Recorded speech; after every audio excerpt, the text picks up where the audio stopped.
growl.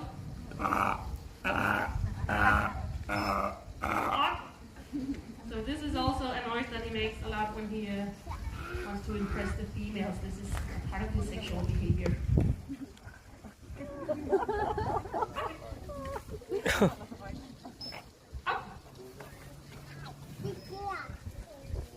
But actually, Svante is in a research project right at the moment.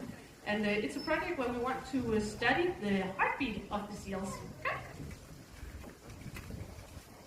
And to do that, we of course need to have a monitor on the heart. So we built this heart ramp over here.